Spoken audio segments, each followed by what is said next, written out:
श्रोते हो नमस्कार. तुम्ही ऐकताय रेडिओ विश्वास 90.8 कम्युनिटी रेडिओ. तुमचं जगणं तुमचा आवाज आणि मी आहे आरजे श्रद्धा. अर्थातच वारली चित्रकलेवर जिची श्रद्धा अशी आरजे श्रद्धा. श्रोते हो, आपण वेगवेगळ्या लोकांशी कायमच गप्पा मारतो. आपापल्या क्षेत्रात उत्तुंग भरारी घेणाऱ्या महिला असतील, विविध क्षेत्रातले खेळाडू असतील, अशा अनेक तुमच्या आमच्यासारख्या अनेक लोकांशी आपण रेडिओ विश्वासच्या माध्यमातून गप्पा मारतच असतो. आज आपल्याकडे एक खास व्यक्ती आली आहे, खास पाहुणे म्हणूया आपण.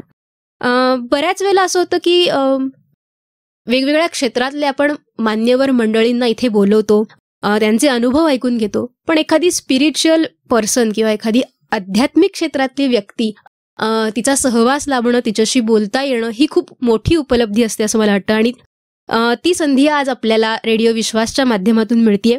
आज आपल्या स्टुडिओमध्ये आहे स्वामी श्री कंठानंद, जे अध्यक्ष आहेत श्री रामकृष्ण आरोग्य संस्थान नाशिक या ठिकाणचे. तर सगळ्यात आधी स्वामीजी, तुमचं खूप मनपूर्वक स्वागत. आज तुम्ही इथे आलात त्याबद्दल नमस्कार.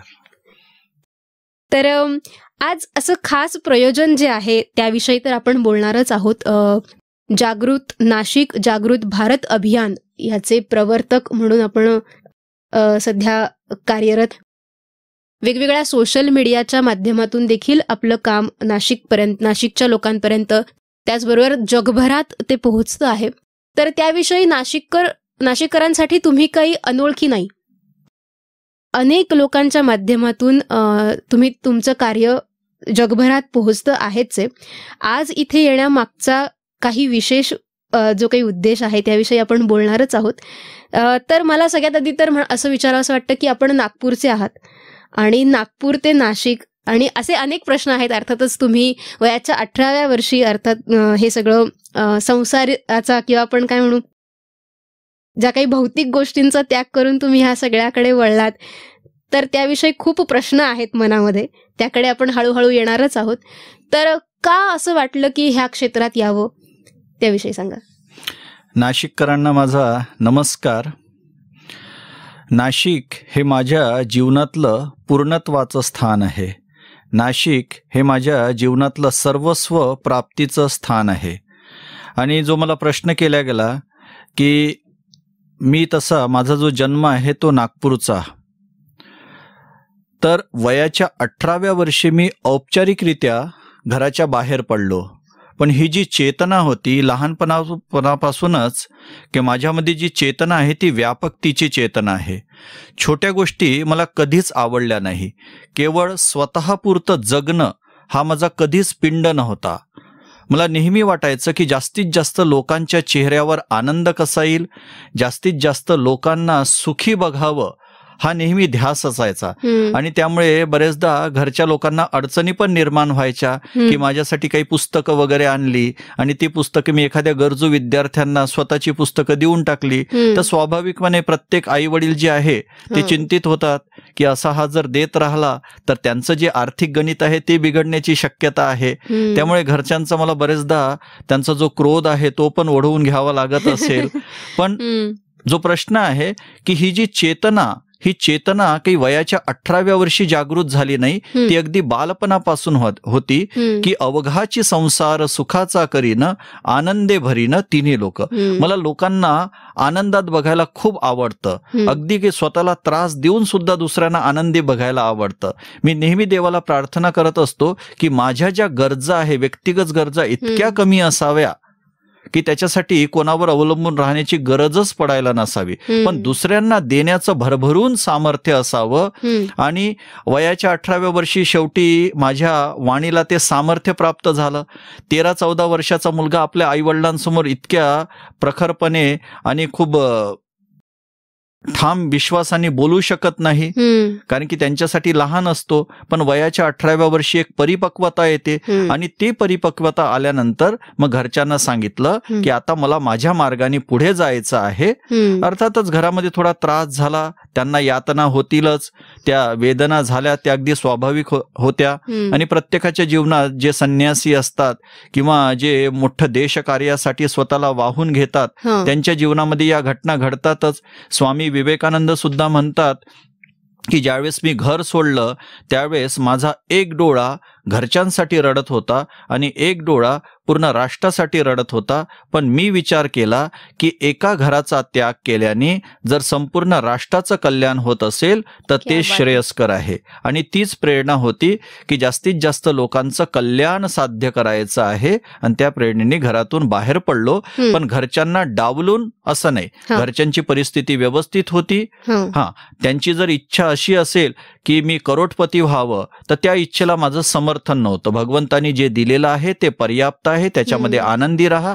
जेव्हा माझ्या लक्षात आलं की घरचे लोक अगदी व्यवस्थित आहे, त्यांना काहीही त्रास होणार नाही, आणि मग त्यावेळेस ठरवलं की नाही आता आपण घराच्या बाहेर पडायचं. आणि हा अनंताचा प्रवास सेवेच्या माध्यमातून सुरू झाला. बर, ह्या सगळ्या प्रवासात तुम्ही कायम ठाम होतात? जे काही खडतर प्रवास अर्थातच खडतर असणार आहे, आणि मग इतके वर्ष घरात राहून ज्या काही सुखसोयी आणि ह्या सगळं सोडून ज्यावेळेला आपण समाजकार्य करतो ठीक आहे, पण आपल्याला एका पॉइंटला असं वाटतं ना की नाही माझं शरीर थकलंय, माझं मन थकलंय, इथे कुठेतरी आता मला शांत झोपायचंय. मग त्यावेळेला आपल्या घरच्यासारखं सुख नसतं. मग त्यावेळेला कधी असं मनात आलं की आपण उगाच या मार्गावर आलो? नाही, हा मार्ग मी निवडलेला नाहीये, हा मार्ग माझा स्वभाव आहे. सेवा हा माझा स्थायी भाव आहे. हा विचारपूर्वक मी सेवेमध्ये प्रवृत्त झालो असं नाही. सेवा हाच माझा पिंड आहे, अगदी जन्मापासून तोच पिंड आहे की मला त्याच्यासाठी प्रयत्न नाही करावा लागला की जीवनामध्ये काहीतरी अघटित घडलं आणि अचानक आतमध्ये तो भाव निर्माण झाला. हा निर्माण झालेला भाव नाही आहे. जसं साखरेचा जो गोडवा असतो तो काही निर्माण करावा लागत नाही. साखरेचा जो गोडवा आहे त्या साखरेमध्ये अनुस्यूत असतो. तर माझ्यामध्ये हा सेवाभाव, इतर गोष्टी असतील नसतील तो भाग त्या गोष्टी दुय्यम, आणि माझ्या प्रत्येक गोष्टीचा जन्म हा सेवेतूनच होत असतो. सेवेतूनच मी धर्माकडे वळलो, सेवेतूनच प्रत्येक गोष्टीकडे माझं जे काही वळणं आहे ते सेवेच्या माध्यमातूनच झालं. तर मी वारंवार या गोष्टीचा उल्लेख करत असतो की सेवा हा माझा स्थायी भाव आहे. तो 24 तास असतो आणि वर्षभर असतो आणि जन्मभर राहील. क्या बात आहे, खूप छान. आपल्या गुरूंची भेट कशी झाली आणि नाशिकमध्ये आपण कसे विसावलात याबद्दल काय सांगाल? माझ्या गुरुदेवांचं नाव प्रातस्मरणीय परमपूजनीय स्वामी श्री रंगनाथानंदजी महाराज, ज्यांना सेकंड विवेकानंद म्हणून ओळखलं जातं. त्यांच्याविषयी थोडी माहिती द्यायची झाली तर त्यांचं शिक्षण जर म्हटलं तर 7वी पास, पण त्यांची व्याख्यानं व्हायची Chicago university, Boston university, Moscow university, IAS academy, science conference. क्या बात आहे. प्रचंड अभ्यासू व्यक्तिमत्व आणि खूप साधं जीवन. माझ्यामध्ये जो साधेपणा आहे त्या साधेपणाला आणखी बळ मिळालं त्यांचं जीवन बघून. तर त्यांच्या संपर्कात ज्यावेळेस आलो तर त्यांचा एकच ध्यास होता राष्ट्रकल्याण आणि देशकल्याण. त्यांची पुस्तकं सुद्धा बरीचशी उपलब्ध आहेत. Eternal values for changing society. जग बदलत आहे पण जे शाश्वत मूल्य आहे ते कधीच बदलत नाही. त्याग व सेवा हे मूल्य कधीच बदलणार नाही. एखाद्या व्यक्तीने बळजबरीने ते बदलण्याचा प्रयत्न केला तर काळाच्या ओघात लक्षात येतं की आपली ती फार मोठी चूक होती आणि ती सुधारणं गरजेचं आहे. तर मला जो देशभक्तीचा, राष्ट्रभक्तीचा जे व्रत मला प्राप्त झालं ते गुरुदेवांच्या माध्यमातून. आणि आपला जो प्रश्न होता की मी नाशिकमध्ये कसा विसावलो, पुन्हा एक गोष्ट नमूद करावीशी वाटते. नाशिक मी निवडलेलं नाही, नाशिकनी मला निवडलं. मी सहज फिरत माझे जे गुरुबंधू स्वामी विश्वरूपानंदजी, जे आज श्रीरामकृष्ण आरोग्य संस्थानचे सचिव आहे आणि मी अध्यक्ष आहे, ते माझ्या काही महिने अगोदर आले होते. तर सहज त्यांना भेटायचं म्हणून मी कलकत्ता, झारखंड त्या भागात होतो, तिथून त्यांना भेटायला आलो. आणि इथे आलो आणि नाशिकने मला असं पकडलं. मला कळलंच नाही. सहजासहजी मी असा विचार करून निर्णय घेत असतो, पण इथे आल्यानंतर माझा विचार संपला आणि आतमध्ये खूप स्पष्टपणे जाणवायला लागलं की आपण कशाच्या तरी शोधात होतो आणि ते आपल्याला इथे प्राप्त झालेलं आहे. म्हणजे मला शब्दात सांगताच येणार नाही अशा एका वेगळ्या अनुभूतीचा मला लाभ झाला की आपल्या जीवनाला पूर्णत्व प्राप्त झालेलं आहे. आणि आता अनेक वर्ष झाले, जवळपास 17 वर्ष झाले. 17 वर्षापासून तो जो भाव आहे सातत्याने, कधीही त्या गोष्टीविषयी पश्चाताप नाही. ज्या संस्थेमधून जी माझी मदर इन्स्टिट्यूशन आहे, रामकृष्ण मठ आणि मिशन, ती खूप मोठी संस्था आहे, जगभर पसरलेली संस्था आहे, मोठ्या मोठ्या गाड्या वगैरे सर्व असलेली मोठी सेवा कार्य. आणि इथला माझा जो प्रवास होता, लौकिक दृष्टीने विचार केला तर खडतर होता, लौकिक दृष्टीने. पण माझ्या बाजूने खडतर हा शब्द नाही. मला कोणतीही गोष्ट खडतर वाटतच नाही. त्याचं कारण असं की माझ्या गरजा इतक्या कमी आहे की माझं कसंही भागून जातं. म्हणजे थोडंसं नमूद करावंसं वाटतं की सकाळी एकदा दूध घेतो आणि साधारण 11 वाजता एक नागलीची भाकर आणि एक पोळी असते आणि भाजी, आणि रात्री 7 ते 8च्या दरम्यान एक भाकर असते, ज्वारीची भाकर. माझं संपलं. मला लोक बरेचदा खूप खाण्याचा आग्रह करतात. मी त्यांना म्हणत असतो की मला खाण्याचा आग्रह नका करू, मला सेवेचा आग्रह करा. माझा जास्तीत जास्त वापर करून घ्या.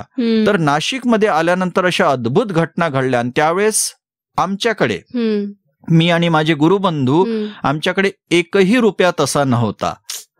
लोक भेटत गेले आणि कार्य उभं होत गेलं. म्हणजे लोक बरेचदा प्रश्न करतात की स्वामीजी एवढं मोठं कार्य कोणी परिचित होतं काय? तर आम्ही म्हणत असतो की हो, त्र्यंबकेश्वर महादेव परिचित होते आणि त्या परिचयामुळे हे एवढं मोठं सेवा कार्य उभं राहिलं. खरंच खूप कौतुक वाटतं आणि खूप छान वाटतं ऐकून. तर मला असं जाणून घ्यायला आवडेल की आता आपण संस्थांच्या वतीने कोणकोणते उपक्रम राबवत आहोत? बरं, आता या संस्थांची जी कार्यप्रणाली आहे त्याचं तुम्हाला बेस पहिले समजावून सांगतो. नक्की. श्री रामकृष्ण आरोग्य संस्था नाशिक या कुटुंबासाठी, नाशिक रूपी कुटुंबासाठी काय करते, तर आई वडील आपल्या मुलांसाठी जे जे करतात ते सर्व करतो. काही गोष्टी औपचारिकरित्या करतो, काही गोष्टी अनौपचारिकरित्या. काही गोष्टी ऑन रेकॉर्ड असतात, काही गोष्टी ऑन रेकॉर्ड नसतात. जसं घरचे जे कामं असतात, प्रत्येक गोष्ट आई वडील काही रेकॉर्डवर घेत नाही. आईने मुलासाठी काही खाऊ आणला तर त्याचा काही रेकॉर्ड ठेवत नाही, हिशोब ठेवत नाही की आज मी 10 रुपयाचा खाऊ आणला. असे कितीतरी कार्यक्रम चालत असतात. पण मुख्यत्वाने जे कार्य चालतं ते हेल्थ, आरोग्य, एज्युकेशन, शिक्षण, पर्यावरण, निसर्गासाठी आणि रोजगार निर्माण करणं, की जेणेकरून प्रत्येकाच्या हातामध्ये पैसा खेळला पाहिजे. पैशाची मी कधीही अवहेलना होऊ देत नाही. आणि याच्याविषयी माझे वेगवेगळ्या ठिकाणी व्याख्यानं चालत असतात. माझ्या रील्स उपलब्ध आहेत. त्या रील्सचे जे व्ह्युअर्स आहे, म्हणजे काही ज्या लाखाच्या वर गेलेले आहेत, जवळपास 1.5 लाखाच्या वर व्ह्युअर्स आहेत त्याचे, तर त्या माध्यमातून समाजाला जागृत करणं. एकदा समाज जागृत झाला की समाजातल्या समस्या नाहीशा होतात. जसं, आणि त्या समस्या असल्या तरी त्या अनुभवाला येत नाही. ज्याप्रमाणे सूर्योदय झाल्यानंतर पौर्णिमेचा चंद्र सुद्धा दिसेनासा होतो, तो असून सुद्धा दिसेनासा होतो. जीवनामध्ये समस्यांची अनुभूती येणार नाही, समस्या ही समस्याच वाटणार नाही. तर प्रत्येक कृतीच्या माध्यमातून समाजापर्यंत तो जागृतीचा संदेश, त्या समाजाला आपले प्रातस्मरणीय पंतप्रधान नरेंद्र मोदी जसं म्हणतात की आत्मनिर्भर करणं प्रत्येकाला गरजेचं आहे. स्वामी विवेकानंदही तेच म्हणायचे की मनुष्य हा स्वतःच्या भाग्याचा निर्माता आहे. Swami Vivekananda multi speciality hospital and research centre, त्याच्या माध्यमातून बऱ्याच लोकांना सेवा पुरवल्या जातात. त्या हॉस्पिटलचं वैशिष्ट्य असं आहे की बाहेर जर एक्सरे उदाहरणार्थ जर 500 रुपयाला असेल तर इथे 300, 250, 350 मध्ये होऊन जाईल. म्हणजे त्या व्यक्तीचा पैसा वाचला म्हणजे त्यांनी पैसा कमवला. 150 रुपये वाचवले म्हणजे 150 रुपये कमवले. तिथे सोनोग्राफी आहे, पॅथॉलॉजी लॅब आहे, ECG आहे, आणि आता याची पण सुरुवात होईल. ऑपरेशन थिएटर, डिलिव्हरी सुरू होतील. म्हणजे उद्देश काय आहे की तिथे त्या मॅटर्निटी होम मध्ये, प्रसूती गृहामध्ये विवेकानंद जन्माला यावे, अहिल्याबाई होळकर जन्माला यावे, सावित्रीबाई फुले जन्माला याव्या, महात्मा फुले, शाहू महाराज, राजर्षी शाहू महाराज, छत्रपती शिवाजी महाराज, महापुरुषांचा जन्म व्हावा. आणि तिथे येणाऱ्या प्रत्येक युवतीला आणि युवकाला वाटावं की हो, हा जो जन्मोत्सव आहे, हा जन्मोत्सव मला उत्कर्षाकडे घेऊन जाणार. म्हणजे जिजामातेच्या माध्यमातून आपल्या महाराष्ट्राला आणि भारताला छत्रपती सारखे चरित्र प्राप्त व्हावे, डॉक्टर बाबासाहेब आंबेडकरांसारखे चरित्र प्राप्त व्हावे, महापुरुष प्राप्त व्हावे, तो एक उद्देश आहे. हा झाला स्वामी विवेकानंद मल्टी स्पेशालिटी हॉस्पिटल. दुसरं आहे विवेकानंद स्किल डेव्हलपमेंट सेंटर. त्याचे जे केंद्र आहे ते पेगलवाडीला आहे, ग्रामीण केंद्र. आणि सिटी सेंटर जे आहे शहरातलं जे केंद्र आहे ते मेहर सिग्नलला आहे. आणि आणखी एक गोष्ट नमूद करावीशी वाटते की तिथे माझा व्यक्तिगत थेट संपर्क तिथे होर्डिंगवर लावलेला आहे की कोणीही मला केव्हाही संपर्क करू शकतो. मी सर्वांसाठी उपलब्ध आहे. नाशिक सेवा कारणी देह माझा पडावा, हे माझ्या जीवनाचं व्रत आहे. स्वतःसाठी काहीच नाही आणि नाशिकसाठी सर्व काही. तर विवेकानंद इन्स्टिट्यूटच्या माध्यमातून आपण रोजगार निर्माण करतो, त्या प्रकारचे ट्रेनिंग देतो आणि एकदा कोणाचा हात पकडला की मरेपर्यंत हात सोडत नाही, हे माझं व्रत आहे. आणि तपोवनामध्ये स्वामी विवेकानंद बेघर निवारा सेवाश्रम आहे, जिथे जे बेघर असतात, भिकारी नाही, जे बेघर असतात, ज्यांना घरातून काढलेलं आहे किंवा घरातल्या काही अडचणींमुळे रागारागाने घराच्या बाहेर पडले, असे लोक ते रस्त्यावर सापडतात. रात्री 12 ते सकाळी 4च्या दरम्यान महिन्यातून एकदा किंवा दोनदा आमचं शोध मोहीम चालते. पोलीस आयुक्तालय आणि महानगरपालिकेच्या मदतीने आम्ही शोध घेत असतो आणि त्या लोकांना शोधून स्वामी विवेकानंद बेघर निवारा सेवाश्रम तपोवन मोदी ग्राउंडच्या समोर तिथे त्यांना ठेवतो. त्यांची राहण्याची व्यवस्था अगदी खूप छान राहण्याची व्यवस्था आहे. राहण्याची व्यवस्था, औषधांची व्यवस्था, अगदी गरम पाणी वगैरे, अगदी स्वच्छ अशा वातावरणात त्यांना आम्ही त्यांचं काउन्सिलिंग करतो. आणि काउन्सिलिंग केल्यानंतर, समुपदेशन केल्यानंतर त्यांना जर वाटलं की आम्हाला घरी जायचं आहे परत, ते घरी पण जाऊ शकतात. आणि बरेच लोक तिथेच राहण्यास इच्छुक असतात, कारण की आता वातावरण जे खूप शुद्ध वातावरण आहे. एकदा माझ्यावर स्टिंग ऑपरेशन पण झालं. काही पत्रकार लोक अचानक तिथे गेले. नंतर त्यांना विचारण्यात आलं की का हो, तुम्हाला काही जेवायला वगैरे व्यवस्थित मिळतं का? तर तिथले जे लाभार्थी आहे, रहिवासी आहे, ते म्हणाले की साहेब, तुम्हाला घरी जेवढं चांगलं जेवायला मिळतं त्याच्यापेक्षाही चांगलं मिळतं इथे. आम्हाला अगदी, तुम्ही घरी सुद्धा असं जेवण करत नसाल. अशा रीतीने मग ते स्टिंग ऑपरेशन करणारे पत्रकार मला भेटायला आले, शोधत भेटायला आले की कोण आहे याच्या मागे, कोण आहे. नंतर ते आणि आम्ही दोघेही मित्र झालो. क्या बात, खूप छान. तर साधारण आतापर्यंत 20 लाखांहून अधिक विद्यार्थ्यांनी ह्या सगळ्या योजनेचा लाभ घेतलेला आहे, असा एक साधारण आराखडा आहे. तर तुमचे बऱ्याच वेळेला आम्ही पोस्ट पाहिलेल्या आहेत की तुम्ही सायकल वाटप करत आहात मुलांशी, तुम्ही मुलांमध्ये रमलेले आम्ही तुम्हाला नेहमी बघत आलोय. तर ह्या मागची काय नक्की भावना असते किंवा हे कसं तुम्ही करत असता? मी मुलांच्या माध्यमातून मुलांच्या आईवडिलांपर्यंत पोहोचत असतो. मुलं हे सूत्र आहे. तर मुलांच्या माध्यमातून आईवडिलांना संस्कारित करणं आणि आईवडिलांच्या माध्यमातून नाशिकला संस्कारित करणं म्हणजे डूज अँड डोंट्स नाही, हे करा हे करू नका. संस्कारित करणं म्हणजे स्वतःमध्ये व्यापकतेचा भाव निर्माण करणं. विद्यार्थ्यांच्या माध्यमातून त्यांच्या घरापर्यंत पोहोचलं की मग त्यांच्याशी संपर्क येतो. श्री रामकृष्ण आरोग्य संस्थांचा मूळ उद्देशच आहे की समाजाला जोडणं. जो समाजाला जोडतो तो संत आणि जो समाजाला तोडतो तो जंत. हे पारिभाषिक शब्द आहे. जंत म्हणजे जो स्वार्थामध्ये वळवळतो त्याला जंत म्हणतात. आणि संत म्हणजे काय? सर्व अस्तित्वामध्ये सर्वाभूती परमेश्वर ही अनुभूती ज्याती असते तो संत. जो छोटा विचार करू शकत नाही, जो व्यापक विचार करतो तो संत. आणि जो छोटा विचार करतो, केवळ मी मी मी मी करतो तो जंत.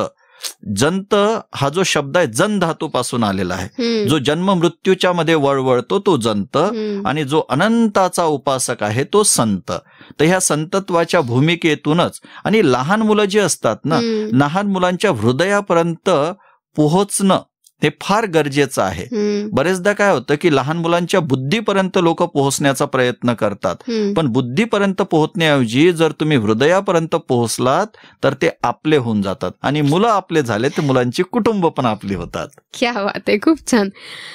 खरंच हे सगळं ऐकत असताना खूप छान वाटतंय आणि आपणही काहीतरी करावं अशी नक्की प्रेरणा मिळते ह्याच्यातून.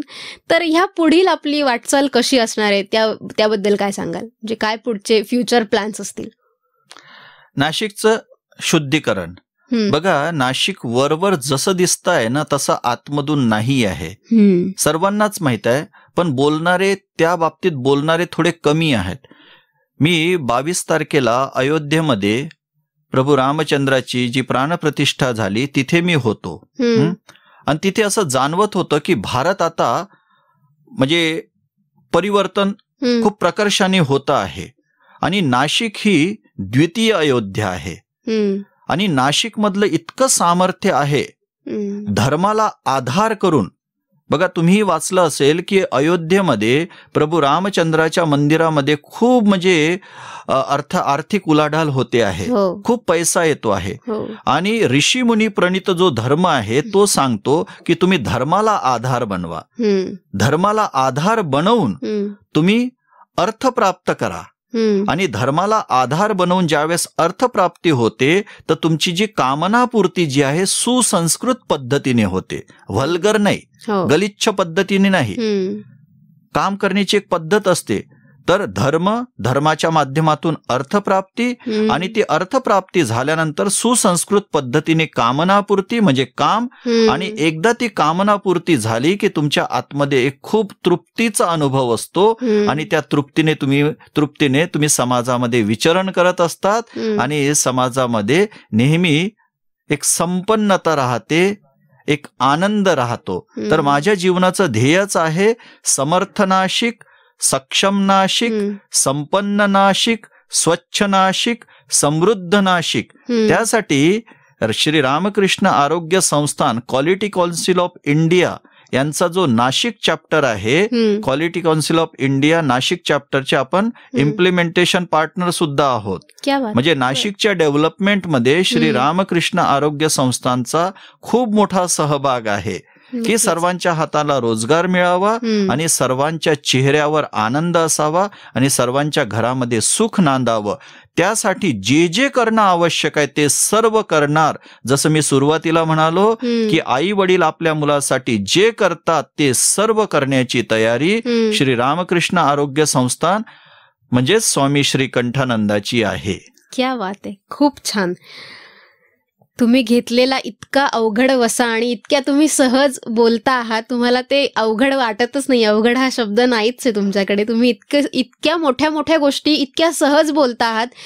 तर खरंच खूप छान वाटतंय. आणि आज माझं भाग्य आहे, आज मला तुमच्याशी इतका वेळ बोलण्याची संधी मिळाली आणि माझे प्रश्न मला तुम्हाला विचारता आले. तुम्ही सुद्धा आज इतका छान वेळ दिलात, इतक्या मनमोकळ्या गप्पा आमच्याशी मारल्यात. नक्कीच ह्यातून अशी काहीतरी प्रेरणा प्रत्येकाला मिळाली असेल की आपण ह्या संस्थेशी कुठे ना कुठेतरी जोडलं जावं. आपण समाजाचे देणे लागतो. प्रत्येकजण तुमच्यासारखंच सगळं सोडून किंवा स्वतःचा विचार न करता समाज सेवा करेल असं नाही. पण प्रत्येक जण आज ही मुलाखत ऐकून किंवा ह्या गप्पा ऐकून कुठे ना कुठे नक्की असं वाटलं असणार की आपण काहीतरी आपण आपल्याकडून कॉन्ट्रीब्यूट करूया. ही प्रेरणा प्रत्येकाच्या मनात आज नक्की जागृत झाली असेल अशी मला खात्री वाटते. आज तुम्ही इथे आलात त्याबद्दल तुमचे मनपूर्वक आभार. इतक्या छान गप्पा मारल्यात. आणि खरं तर आम्ही शुभेच्छा देणारे कोणी नाही आहोत, आम्ही खूप छोटे आहोत. पण तरीही ह्या कार्यासाठी आणि पुढच्या संपूर्ण प्रवासासाठी खरं तर आपल्या नाशिकचं इतकं तुम्ही भलं करणार आहात, तुमच्या हातून सेवा होतीये नाशिकची, नाशिककरांची. त्यासाठी खरंच खूप शुभेच्छा आणि आभार मुख्य म्हणजे तुमचे. आणि आज इथे आपण आजच्या मुलाखतीला पूर्णविराम देऊया. आजच्या पुरती तुमची रजा घेते. धन्यवाद. धन्यवाद. श्रोते हो, आज इथेच थांबूया. पण ऐकत रहा रेडिओ विश्वास 90.8 कम्युनिटी रेडिओ. तुमचं जगणं, तुमचा आवाज.